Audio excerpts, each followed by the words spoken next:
Welcome back to Planet Doug Studios, aka my hotel room. And this is the Planet Doug podcast, or aka morning coffee session with Doug for Tuesday, December 17th. It's about 20 to 11 in the morning, so it's a bit late for me for a morning coffee and a podcast session. And I guess that's connected with how I slept last night, which was relatively good. And I tried to stay in bed as long as possible because I've really been suffering from sleep problems lately. And I have a story about that I'll tell in a minute. The first story that's on my mind, and I guess it's the biggest story, and it's an ongoing thing on Planet Doug, my struggles with technology and bureaucracy, because it was time to apply for my Indonesian visa on arrival extension. So there's a little bit of a background I should get into first, that a visa on arrival is normally, historically, was something you got when you arrived in the country. So Indonesia offered a visa on arrival at the airports. They didn't always, but recently there was a possibility of getting a 30-day visa on arrival. So you can just fly to Indonesia. You don't need to get a visa in advance if you're only going to be here for a short time. And then you land at the airport, and then there's a window over there before you get to immigration. That's the important part. You don't line up at immigration because you don't have anything yet. You don't get into the immigration lineup. You look for that window, visa on arrival. You go there and you pay for your visa on arrival and you get a receipt. The key thing there is you don't actually have a visa yet. You've paid for it. And you have the receipt to say that you paid for it, and it's for 30 days. It's a tourism visa, visa on arrival, a VOA. And then you get in the lineup for immigration, and then you hand over your passport with the receipt or the visa sticker, whatever it is they gave you. And then it's up to the immigration officer whether to actually give you the visa or not. That's an important distinction. Just because you paid for it at the window doesn't mean you have it. You still have to go through immigration. They have to look at your passport. They have to ask you questions. They have to look at you, see whether you're sweating, whether they want to let you into the country or not. And if they say, okay, you're okay, then they stamp your passport and you get the 30-day visa. And that 30-day visa on arrival could be extended for another 30 days. But to do that, you had to go to an immigration office. And the good news is Indonesia is covered in immigration offices. They're all over the country. So no matter where you go, perhaps within an hour travel distance from you, there will be some kind of an immigration office. And then you would have to physically go there, fill out a bunch of forms, and then it's a relatively long and complicated process. In my case, it was just a bordering on a nightmare because I had so many problems doing that, and it would end up taking 2 weeks to do it. So you're basically applying for a 30-day visa extension, but it takes you half of the 30 days just to finish applying for it. And that entire time, you're making trips back and forth to the immigration office. 3 trips in total. You got to go there, go back, go there, go back, go there, go back, getting your fingerprints taken, getting your picture taken, paying the fee at the bank, filling out forms, and then finally picking it up. And it can take, as I said, you're applying for a 30-day visa extension, and it takes you 2 weeks, takes you half of your 30 days just to get the permission to stay for 30 days. And it was not a lot of fun, and it was very, very complicated and difficult. And every immigration office had a different system, different rules, different policies. You never knew what you were going to be walking into. But then Indonesia came up with an online application system. So you could actually apply for a 30-day visa on arrival online and get it before you even get on the plane. So you've got this digital document now. And then when you arrive, you don't have to go to the window. You just go straight into the immigration line, and then you hand over your phone, because it has your digital receipt on it, or you can print it out, which is what I normally do, and you hand over a piece of paper, and you get your 30-day visa on arrival, which is not a big deal, to be honest. If that's the only benefit, there's not much point doing it, because lining up at the little window is actually easier than applying online.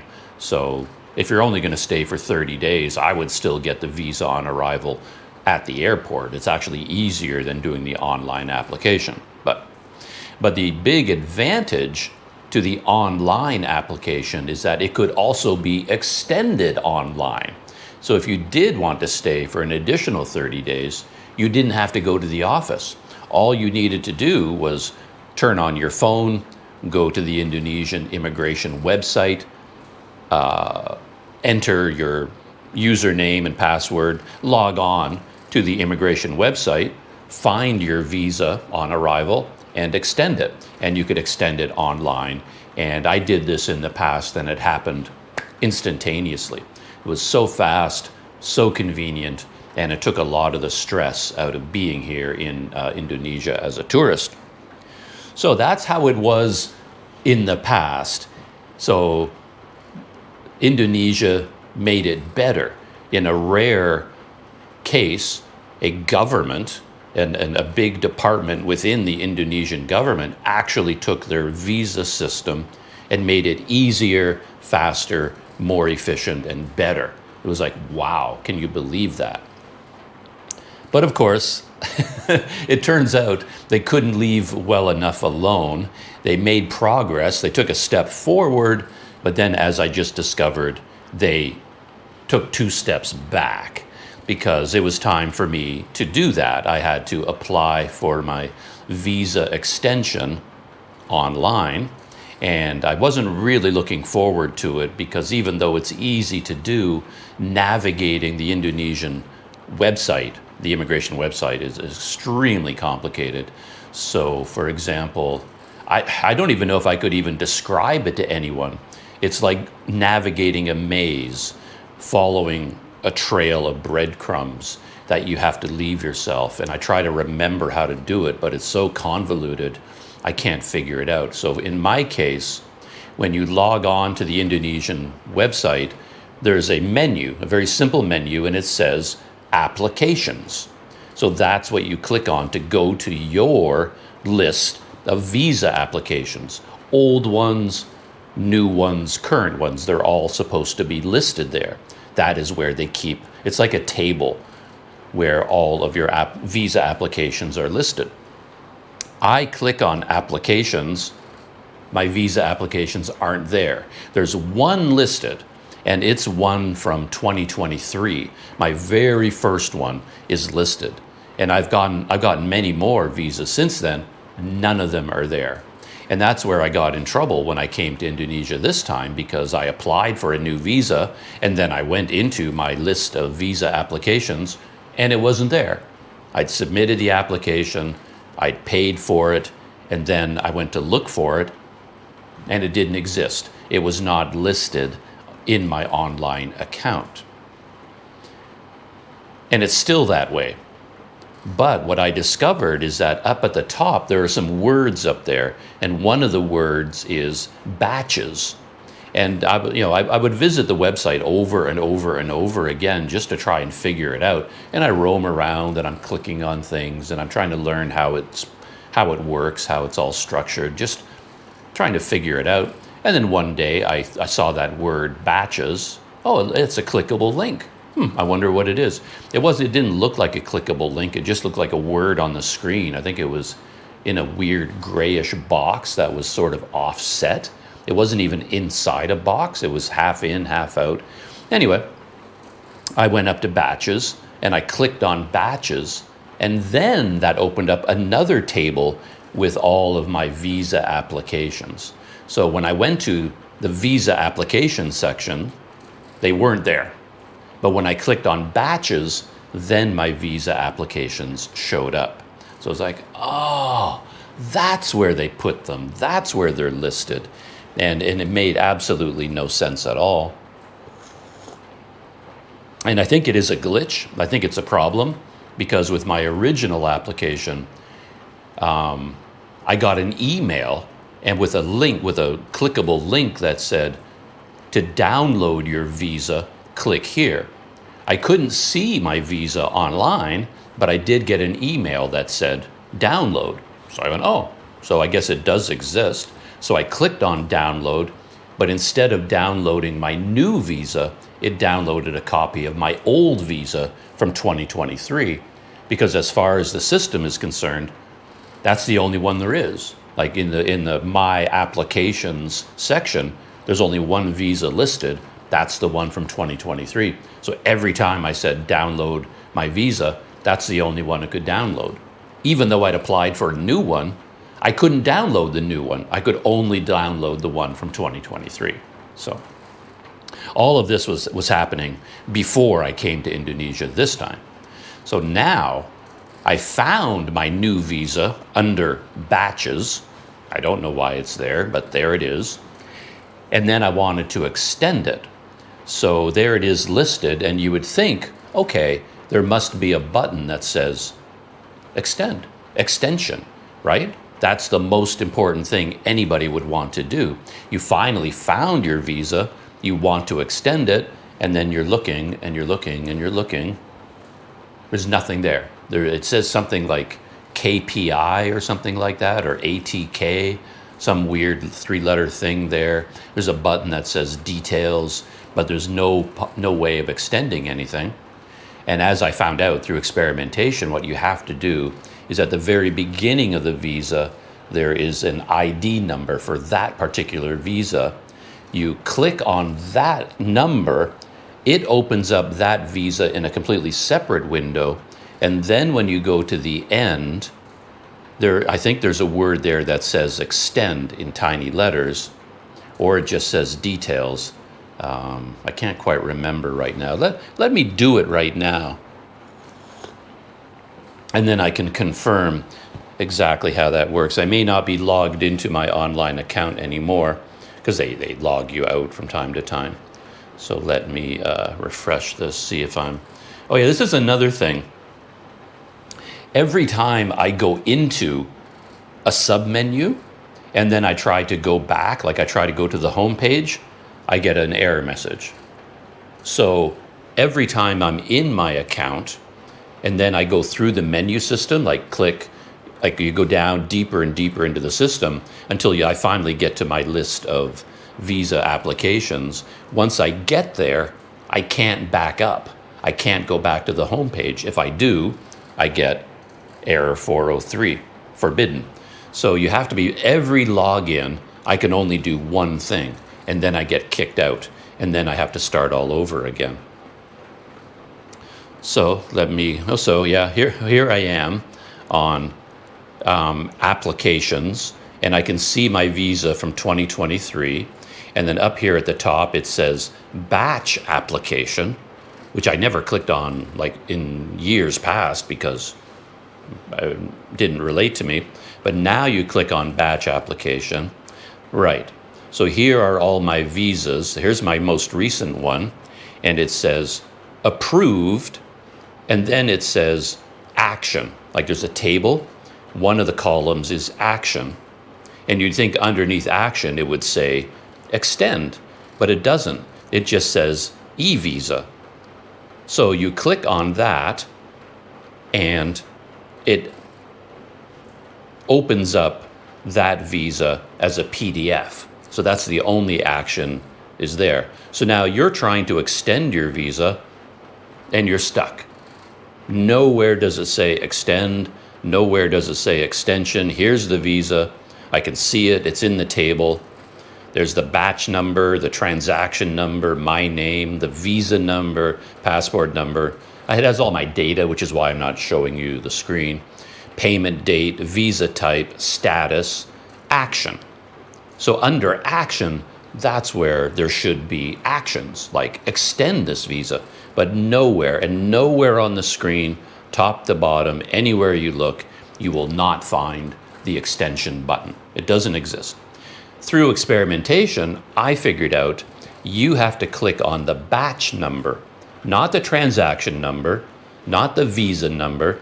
You have to click on the batch number. That opens it up again. Now, underneath action, there's a word. It says detail. Why it says detail, and it says e-visa. You click on detail, you get all the information about your visa, and then you can click on e-visa. And now when you click on e-visa, it finally opens up this window that says retrieve or extend your electronic visa or stay permit, right? Finally you got here, but you still aren't logged into your visa application yet. Now you have to put in your passport number, your nationality, your date of birth, and then it will finally bring up any active visas that you have with the possibility of extending it. I'm sure that made no sense to you at all, and it shouldn't, because it does make no sense at all. It's just ridiculous. It's like one of the worst UIs I have ever seen, and has been that way forever. But anyway, I finally figured all that out, and I went through the process to apply for the visa extension, and that was confusing as well. There's so much in it that needs to be explained to a dummy like me. So, for example, one thing, I went through the entire thing. I figured the whole thing out, I filled in the whole application, and at the very end it says, oh, here, upload any supporting documents. And it was one of these required fields. It said, upload supporting documents. I'm like, what do you mean? Like, what do you want? What supporting documents are you requiring? And they required them in a PDF format. They won't take JPEGs of anything. So it turns out I did some research, and for a supporting document, what they want is your flight out of the country. For a visa on arrival, they want to see a copy of your ticket out of Indonesia. Every country in the world, they love to welcome you, but only on the condition that you've already told them when you're getting the heck out. Nobody wants you to stay. They want you to stay, but only for a short visit. We want to know you're leaving at some point. So I figured out I had to upload a copy of my flight out of the country. And normally that's not a big deal because everybody has a smartphone. You can just take a picture of it. You got a JPEG, upload it, or you can download it from the website, but they will only accept a PDF. So now you have to figure out how to convert anything you have into a PDF, which is not that easy. And at that time, when I was filling out the whole form, I didn't have a PDF ready to go. So it was like, oh, for Pete's sake, got to start all over again. Because I had to exit out of the whole system, go create a PDF that I can upload, and then come back in and fill it all out again. And the one thing the system does is it takes, like I'm applying for a visa extension, but all of the fields are auto-filled. They're filled out automatically with all the information from your original visa application. But that gets a little bit tricky because for my original visa application, I was flying into Jakarta. So I put in the name of my hotel. They need your address in Indonesia. Of course, I put in my address at the hotel in Jakarta. And they needed a phone number. And of course, the only phone number I had at that time was the only active phone number I had was my Malaysian phone number, because my Indonesian phone number doesn't work outside of Indonesia. So I have to put in my Malaysian phone number. So all of the information that has been auto-filled was from when I flew into Jakarta. But this time I'm applying for my extension, but I'm in a different city. I'm in Medan, staying in a different hotel. And I have a new phone number, my new Indonesian phone number. So my question is, well, what do I do? Like, do I change everything? Do I delete all the information about my visa application and update everything to my current hotel, current phone number, current address, all of that information? Logically, Yes. Any logical person would think, well, yeah, I think they want to know where you are now. But again, that always gets weird in immigration forms, because when they ask for your address, it always looks like they're asking for your residence in Indonesia. Like, what is your address in Indonesia? But of course, for a tourist, that makes no sense, because if someone is traveling around, they have a different address every day or every second day. Like, you don't have an address. You're traveling. You're a tourist. So that never makes sense. But anyway, all you can do is put in the name of where you are right now. And I thought, well, I was thinking if I change it, like my original visa application had the Jakarta hotel, but now if I put in a new hotel, is that going to trigger a red flag? They're going, oh, it doesn't match anymore. My extension details don't match my visa application details. So maybe that's going to cause a problem. Or the problem could come from not updating it. I didn't know what to do, and they don't tell you what to do. So anyway, I just made an educated guess, and I thought, well, I'll put in my new address. So I put in my address in Medan, this hotel, and I put in my new phone number, all of that. So that's what I did. I submitted the application, and then I got to the next big problem with the Indonesian system, paying for it. Because this also applies to the original application. The extension is exactly the same. You go through all the steps, step by step by step by step. You finally get to the end, and then you submit your application, and then you assume the next step is paying for it, but it never shows up. The payment option just isn't there. It doesn't come up automatically. There's no payment button. There's nothing you can do. And then you end up doing, like everything I described about finding your visa, you have to do the exact same thing to pay for it. You have to figure out where they hide it. And then all they give you is a button that says waiting for payment. Well, it's not a button. It's an error message that says, okay, you've applied for your visa extension. Now we are waiting for payment. We cannot process it until you pay for it. I'm like, well, sure, I'd love to pay for it, but how? I mean, give me the button. It should come up automatically, right? It just should be part of the application process, but it doesn't come up. So you have to go find it, and they hide it. It's it's very well hidden. And you got to go through the whole process again. I've got to go to applications. I've got to go to batches. Then I've got to go to the batch number. Then I got to go here, open it up, and then way down at the bottom, payment. Like, why is it there? Nobody can find it. So I clicked on payment.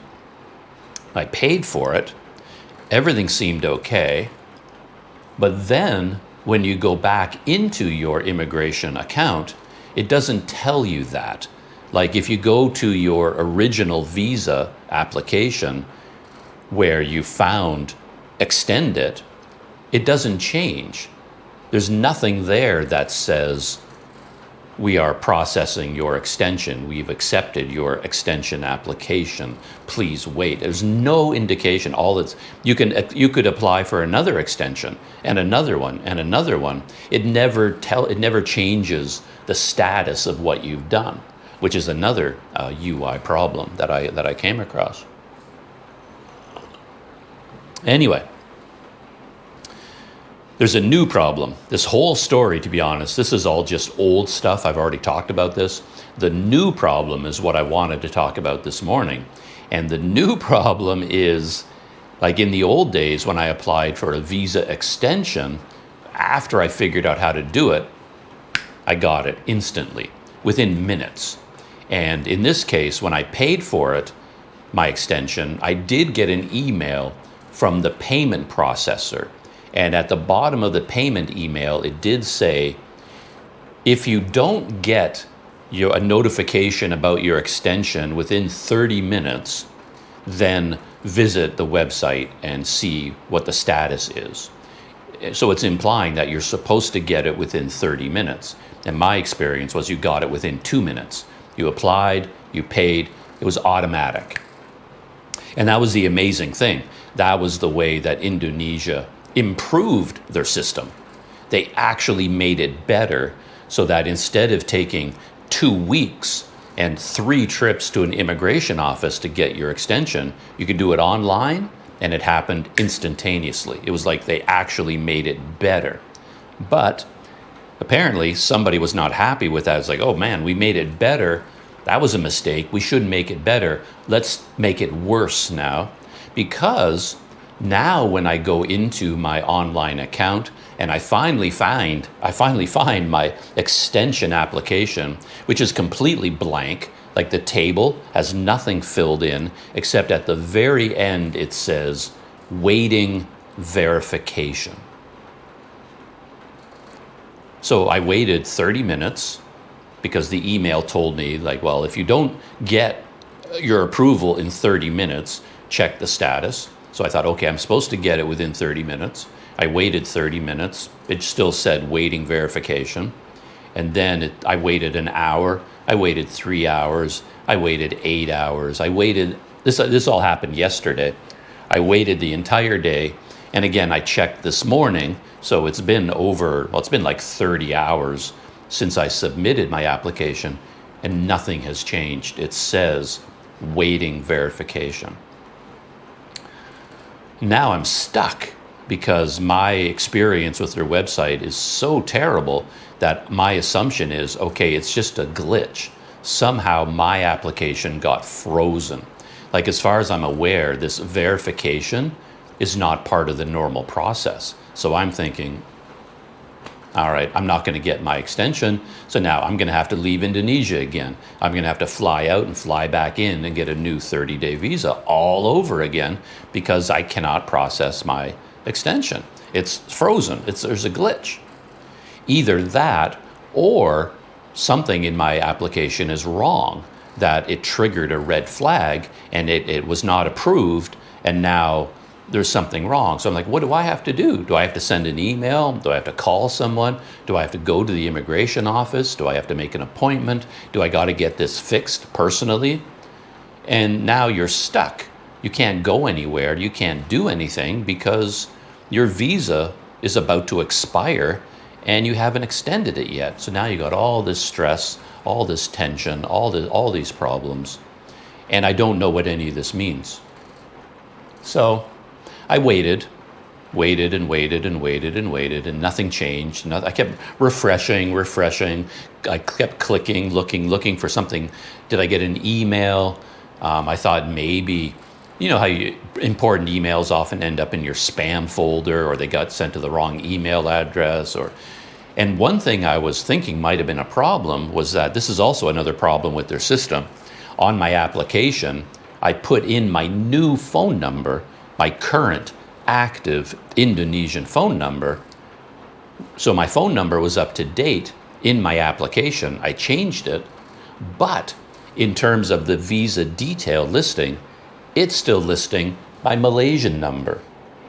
So even though I gave them my new Indonesian number, it defaulted to the original number that I submitted along with the original application. So for all I know, immigration officers are calling my Malaysian phone number and, of course, not getting an answer because it doesn't work right now.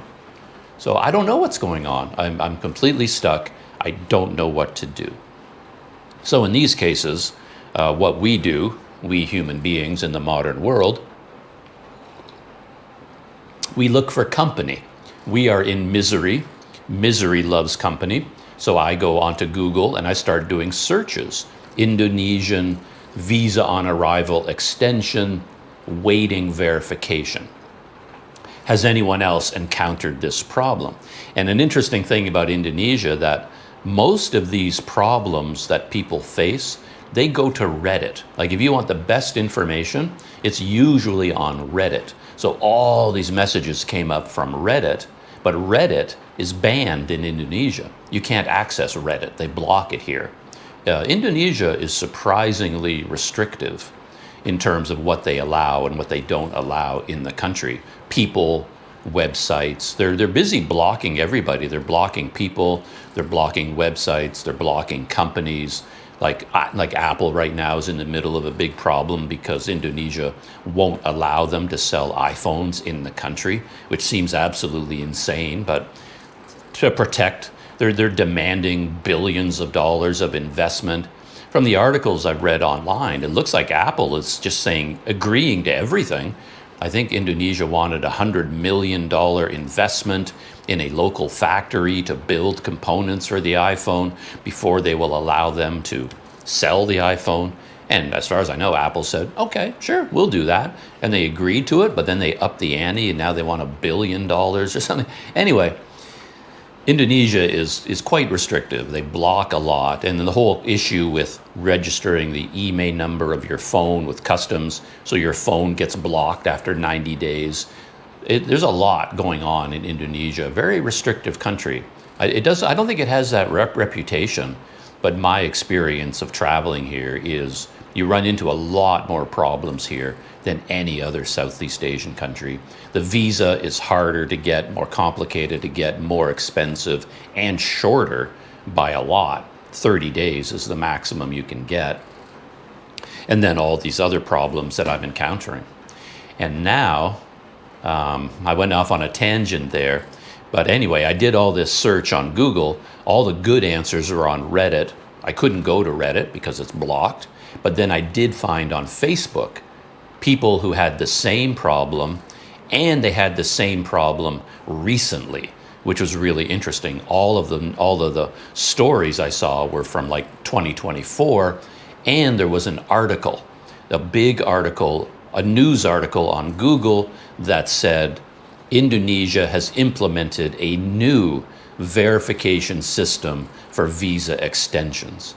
And the article basically said it used to be automatic. You applied for your extension, you got it, but now they've set it up that a human being, an immigration officer, has to open up every visa extension application and examine it, verify everything that's in it, and then approve it. So now, even though they've made an online system to make it faster and more efficient, they thought, well, no, that's no good. We have to make it less efficient. So now let's put a human being in the middle of the process. And that's what's going on. So basically now I'm waiting for a physical human being, an immigration officer, probably at the Medan immigration office, to finally get around to opening up my application, reviewing it, and he probably has to submit it. I've been to these immigration offices. I know how they work. One person can't do anything. It's got to go from one desk to another desk to another desk to another. He's got to submit it to his superior, to their superior, to their superior, until it finally sits on someone's desk for 2 weeks, and then they'll finally pass it on to their secretary, and their secretary will go through all the folders. They amass a huge number of them before they do anything. I've seen this in action. And then the secretary will go through it and go click. Next one, click, approved, click, approved. And who knows how long it's going to take. And all these messages I saw on Facebook were normally people on Bali, because almost everybody goes to Bali. They don't go to Sumatra as a rule. And all these people were panicking because their visa is about to expire or already has expired, and they don't have their extension yet. It still says waiting verification. And they're waiting, and sometimes it changes from waiting verification to waiting officer. So it looks like there's 2 stages. First, you're waiting verification, then you get to the next part, and now you're waiting for the officer to look at your application, and then finally it's approved. And all these people who have had this experience, they're saying that, well, it's okay. As long as you've paid for your extension, you're okay. That covers you. So even if your current visa expires or has already expired, you're still covered because you've paid for the extension. That's the reassurance you're getting online, but I don't find it very reassuring, because what happens if they don't approve your extension? Now you've been in the country for 2 weeks illegally because they said, no, you can't extend your visa, so you've overstayed by 2 weeks. When you leave the country, yeah, now you're going to be in trouble. So the whole thing, they took something that was wonderful and they destroyed it, which is what government agencies do, I guess, if you're being cynical. And it's sometimes it's hard not to be cynical sometimes about these things. But the one thing, the last point I wanted to make was I had to choose between changing my biographical information or not. Should I leave it, the hotel in Jakarta, or should I update it to my hotel in Medan? And I chose to update it to my hotel in Medan.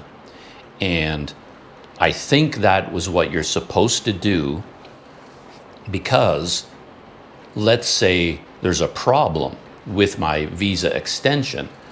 If I get an email from them that says, okay, we've reviewed your application, but we need to interview you in person. Can you please come to our immigration office? Had I left it as my Jakarta hotel, I would have to go to Jakarta, the immigration office in Jakarta. So that would have been a big problem. But because I changed it to my hotel in Medan, now if there is a problem and I have to go to the immigration office, they will tell me to go to the immigration office here, the one nearest my hotel. But even that is a little bit of a problem, because I was supposed to go to Tanjung Balai. But I can't really go to Tanjung Balai until I get this resolved, because I'll go all the way to Tanjung Balai and then I'll get this email from them saying, there's a problem with your application, please come to the Medan immigration office. And I got to come all the way back here. So you're still, in the old days, you had to physically go to an immigration office, the same one, multiple times over a 2-week period. And that really, you're there to go traveling, but you end up stuck in one place because you have to stay in one place until the application is completed. And now they're doing exactly the same thing to you. You're trying to get a visa extension, but now you're anchored to this immigration office and you can't go anywhere until the matter is resolved. So that is my story. And this is why I have a Planet Doug podcast, because I need to get these stories out of my system, because there is this. I actually had a conversation yesterday with a man here who runs my favorite restaurant here in Medan. I go there all the time for lunch.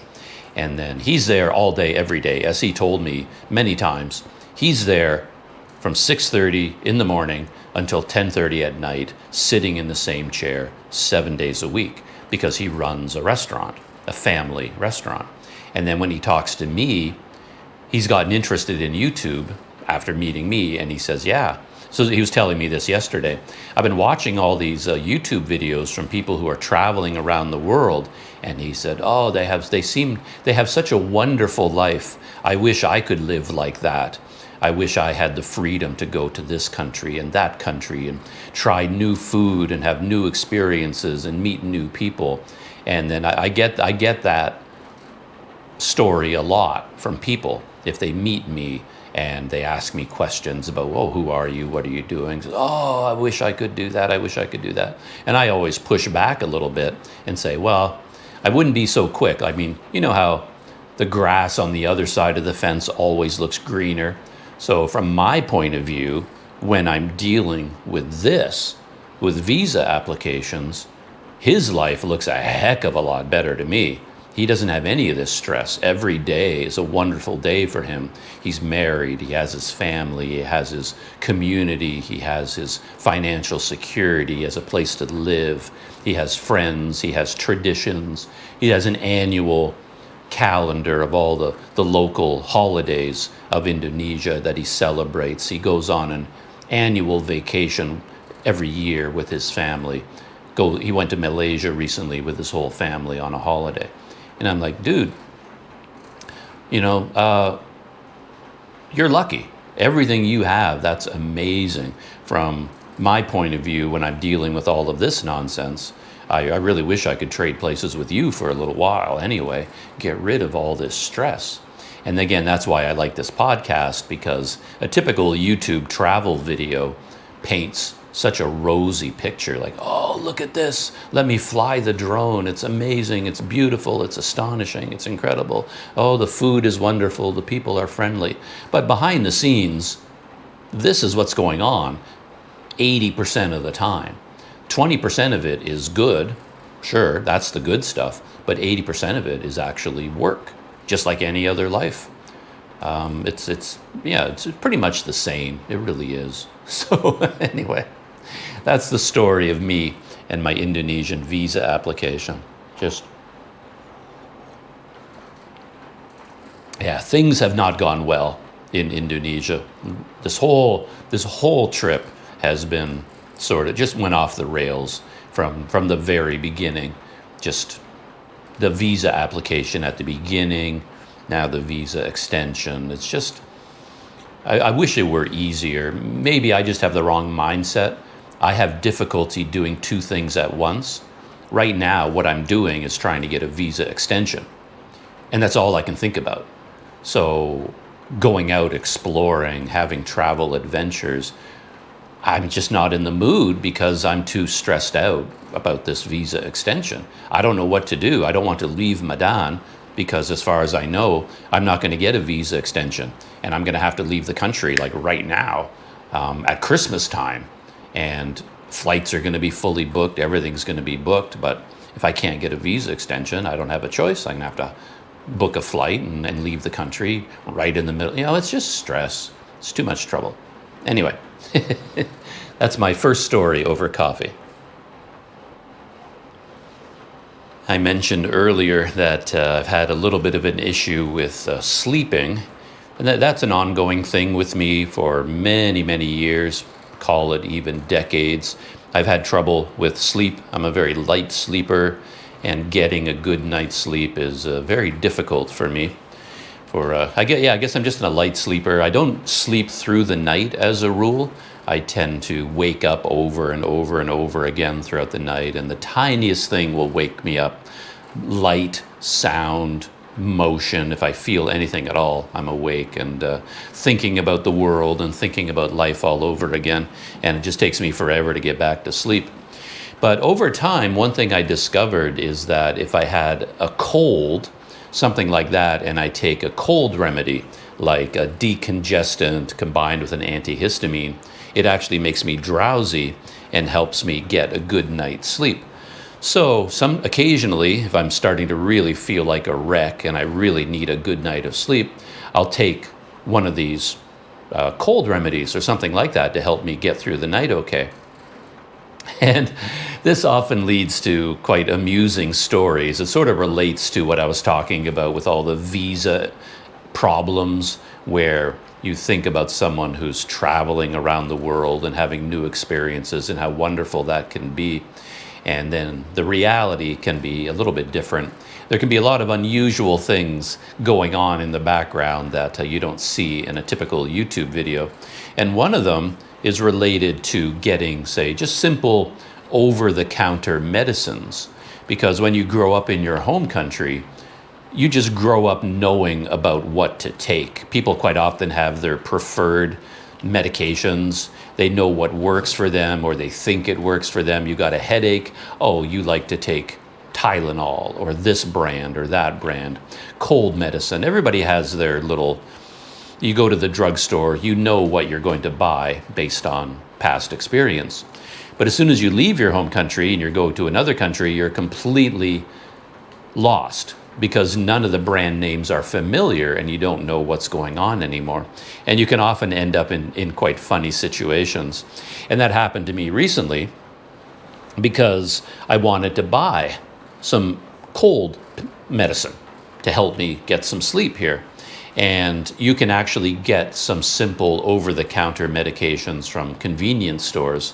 So I went to a local Indomaret, and they had a little display, headache medicine, cold medicine, this, that, and the other. And I picked one out. There are certain active ingredients that I recognize, things like chlorpheniramine maleate. I know that helps me sleep at night. It makes me drowsy. So I look for that. And there's another one, diphenhydramine, makes me drowsy, helps me sleep at night. So I look for those active ingredients, and I bought this package of what's called, it's a local brand, I guess. It even says it's halal on the front, called Neozep Forte.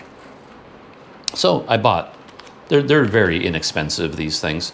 So I bought this Neozep, and I brought it back here to the hotel.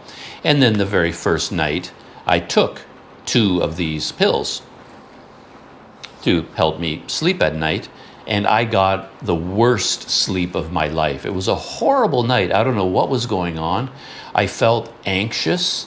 I felt irritable. I felt upset. I felt weird just in general. And I started to think, like, there's something weird going on. Why am I feeling this way? And I got no sleep at all that night. And I felt terrible the next day.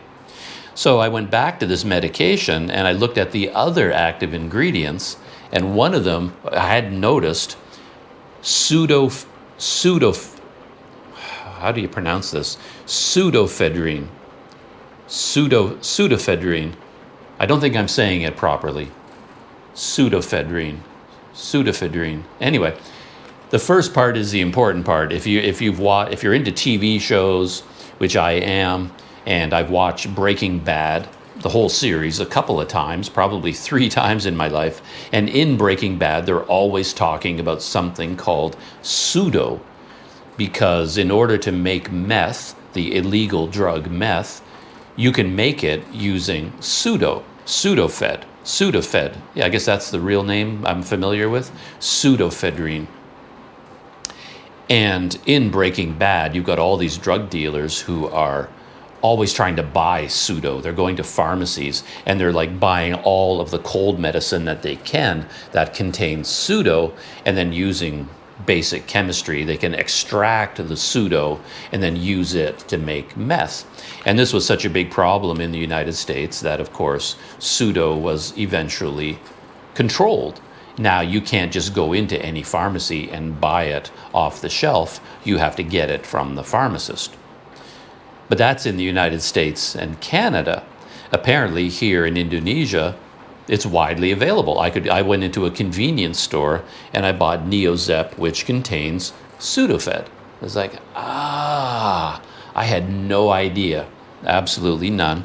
So then I looked up the side effects of Sudafed, and the potential side effects of this active chemical are exactly what I described. Insomnia, anxiety, like you just sort of become anxious and irritable, and it just keeps you awake all night long. So suddenly I was taking a cold medicine that had one active chemical which made me drowsy, and then the other one made me anxious and caused insomnia. And I don't know what was going on with these 2 medications, battling it out in my brain, but that was a bad experience. And so this particular cold remedy, no. Pseudo is not for me. It has a very bad effect on me. So I got rid of that. And then I went to a local pharmacy. And I spoke to the pharmacist about any kind of a cold remedy or antihistamine. And I was asking, well, which ones make you drowsy, which ones don't? Because I want the ones that make me drowsy, because that's how I'm going to use the medication. And so, in discussion with the pharmacist, I bought this one called Nalgistan, and it contains chlorpheniramine maleate, which I know causes drowsiness. Perfect. I brought it back to the hotel, and I didn't take any of it because of my experience finding out that the other one contains pseudo, which was a big surprise to me. I wanted to look at the other active ingredients, and one of the main other active ingredient is something called, which I'd never heard of before, phenylpropanolamine. So I looked it up, and it turns out it's commonly called PPA, this particular drug, and PPA is banned by the FDA in the United States. So I'm assuming it's also banned in Canada. And it is banned no longer, you can't legally use this medication anymore because it causes strokes. It has a terrible side effect, the potential to cause a stroke. So I was looking at that and I'm going, oh, for Pete's sake. And that is also something I do not want to mess around with. So here I buy a cold medication, and the first thing I find out about it is that it's actually banned in North America because it has the potential to cause a stroke. So this particular cold remedy, I'm not going to be using that either. And I'm kind of telling that story because it relates a little bit to my whole long discussion about visa applications and visa extensions, things like that, where a typical YouTube travel video, in fact, a travel video that I'm going to be talking about in just a minute, tends to portray life overseas in a very rosy way, that everything is amazing and everything is wonderful. And my experience is that, yes, 20% of the experience is particularly wonderful. You have experiences you're not going to have in your home country. That's why people go to other countries. But in a YouTube video, they don't talk about the other 80% stories and experiences and basically hard work that comes along with the 20%. And a story you're never going to hear in a typical YouTube video is this experience of just, well, you've left your home country, you don't even know what medicine to take anymore. And that can be a bit of an adventure overseas as well. And I run into this all the time. So yeah, you got to be careful with even over-the-counter medication. Like, I'm pretty sure that if I took this medicine, I'm not going to have a stroke. But at the same time, the possibility is there. Like, what am I going to do? Am I going to argue with the FDA and say, oh, you're wrong, this medication does not cause strokes? I mean, if there were studies done, there was research in North America that found a significant percentage of people who took this medication suffered from a stroke, that's good enough for me. I do want a good night's sleep, yes, but I don't want to combine my good night's sleep with a stroke. So no, I'm not going to be taking that medication either. So today I'm going to be looking for something else. So yeah, just a little funny story, a little funny aside about shopping for medication when you're overseas. So YouTube stories, YouTube vlogger stories. There's a new family, like a vlogger traveling family I discovered this morning. I don't think I'd ever heard of them before. I watched their latest video, and I watched it mainly because they're in Indonesia. And this YouTube channel is called the Hutchinsons. I don't know much about them because I didn't do a deep dive into their history, but it's a family, youngish family in their late 30s, maybe? In their 30s, something like that. Husband, wife, and 3 children, all young girls. And they're from the UK. I don't know if I said that already. And they've been on the road for 1 year. And their YouTube channel is relatively popular for a travel channel. I think their videos are getting, sub 100,000 views, 50,000, 60,000 in there, which is actually pretty good. And they have sponsors. So they're very professional. They're very good at what they do. They're very polished, very controlled, I find. So when the latest video is called, "We went on Indonesia's first-class bullet train, and it was insane." And that kind of gives you an idea of what their videos are like. I called up the entire list of their history, and one of the very first videos was pretty much what I expected. It said, "We sold our home, and now we are going to go traveling around the world." So it was one of those typical stories, we quit our jobs, we sold our house, we sold our car, we sold all our possessions, and now we're going to follow our dreams and travel around the world. And in their case, they're doing something relatively unusual because they're bringing 3 very young children with them. And I mean, yeah, that's something. I can't even imagine having 3 young children, caring for 3 young children in your home country, and now you're going to take them around the world with you. That's quite something. So I think a lot of people watch their videos because of that angle. And they're both attractive people, very upbeat. The children are cute. So they have a lot going for them. And I think they flew, their original flight took them to Malaysia. So they went from the UK directly to Penang, and then Malacca, then Kuala Lumpur. And they did all the usual things, Batu Caves, they went to all the basic tourist attractions that everybody goes to. And then they went to Thailand, Vietnam, Philippines, back to Malaysia, to China. And they kind of moved around quite a bit.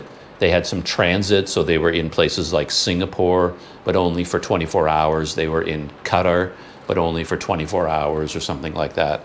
And then, so they passed through Malaysia a couple of times on these flights. And then after China, I think they went to Indonesia, which is where they are now. And when I was reviewing their video thumbnails and video titles, they were pretty much what I expected. There was a lot of the typical ones for Malaysia. We went to Kuala Lumpur and it shocked us. It blew our mind. We were amazed. You won't believe what we saw. All the video titles are the typical ones that are designed to get people's interest and get them to click. And we were amazed. We were shocked. We were astonished. You won't believe it. And then the Indonesian train, it was insane. Things like that. And then when I watched this video, the Indonesian bullet train video, there was like an opening sequence of maybe 2 minutes, but then there was like a 3-minute advertisement for a company because a company sponsored it, a heritage, ancestry, DNA research company, something heritage.com or something like that. And I guess they sponsored the video and then they put that in as well. So it's like a 3-minute commercial and then they ride the train. But yeah, a few things jumped out at me about the video. It was clearly not meant for me. I'm not their target audience. So everything I might say, you can take it with a grain of salt because they have a target audience. As I said, they're very good at what they do. They're very polished. But I'm not going to go back and watch all their videos because family life doesn't have a lot of attraction for me. Children don't interest me that much. And then everything in their videos was, I would call it, hyper positive. They're not going to be talking about all the troubles I had getting a visa extension, struggles with getting medication, all these stories that I tell. You're not going to find them on their videos. Everything is through the moon, hyper amazing, hyper wonderful, super positive. Everything is super amazing. Everything's incredible from beginning to end. I don't really see anything negative at all. So when the guy kind of exhausted me, to be honest, he was the main vlogger. He was the one most of the time talking into the camera.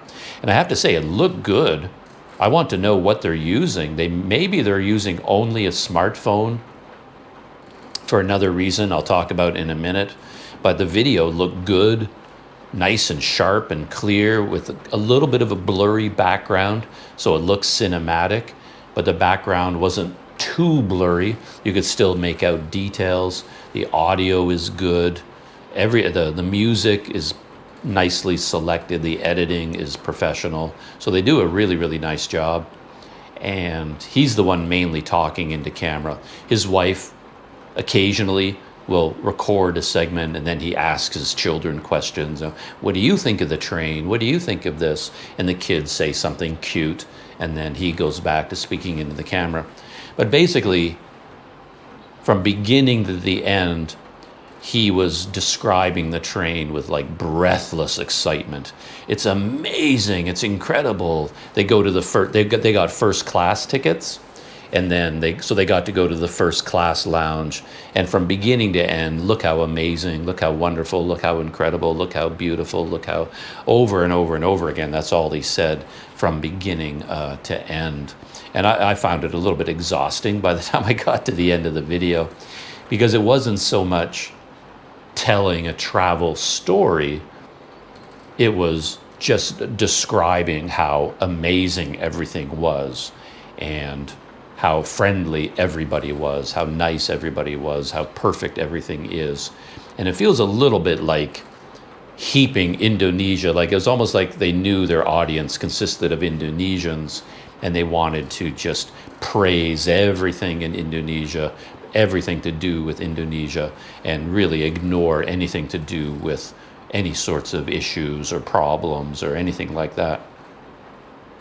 But for me, what was missing from the video were logistics, because that's the other thing for me.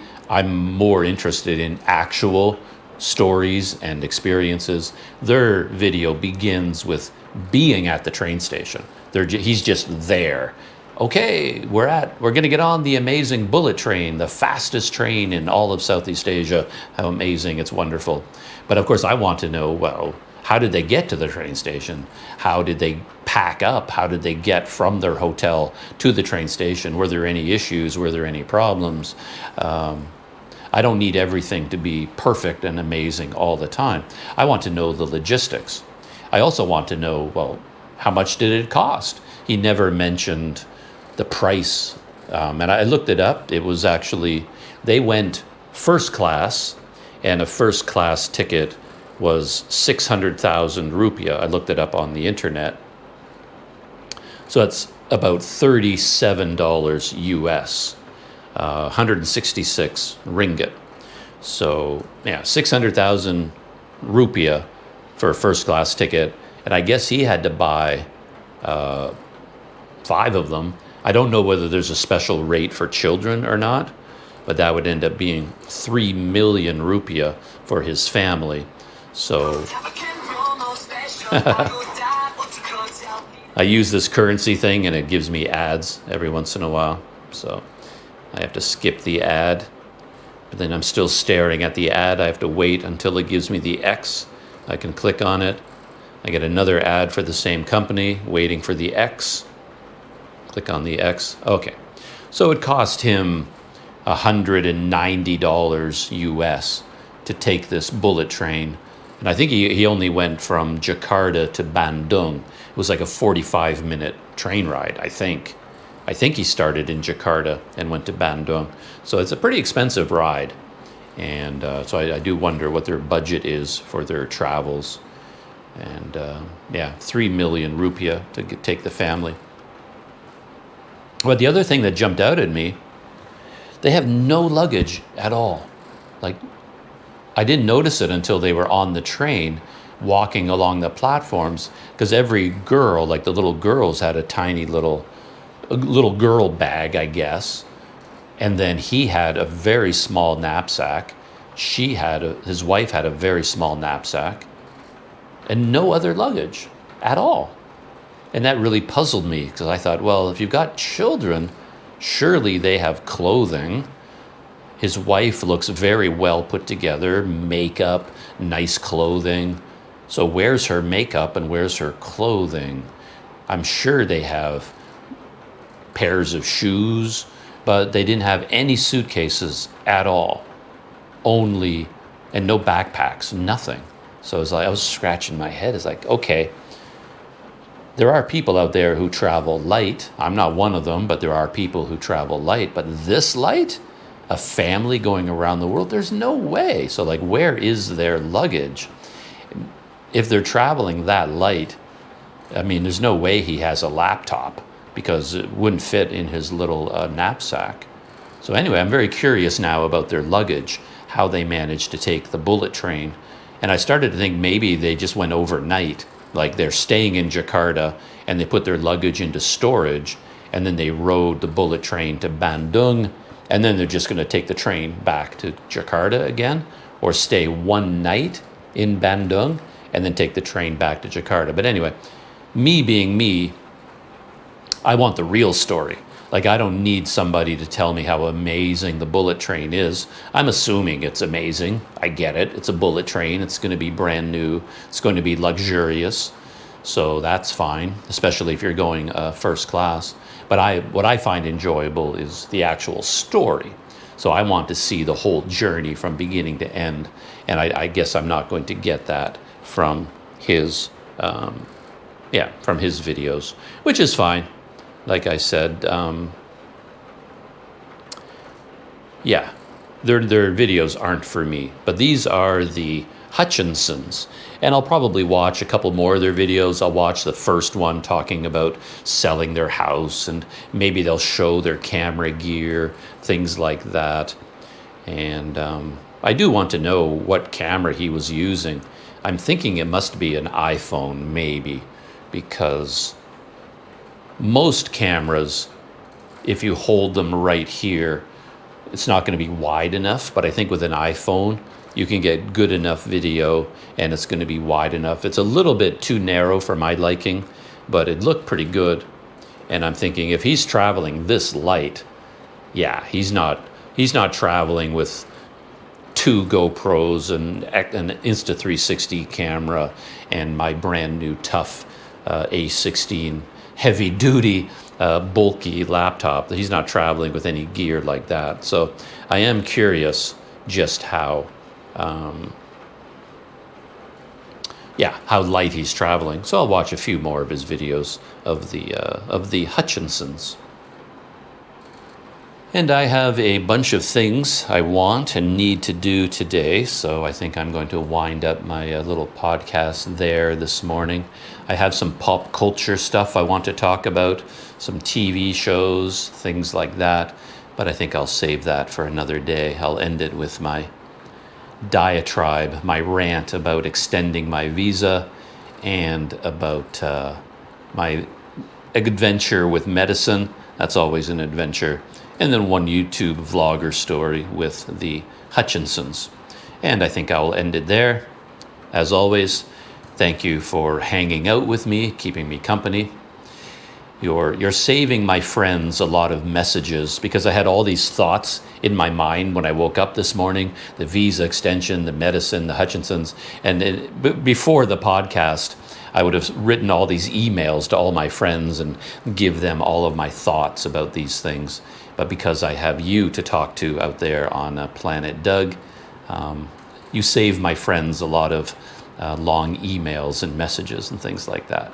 So I hope you enjoyed some of that, and I hope you come back for the next one. And if you do come back, I'll talk to you then.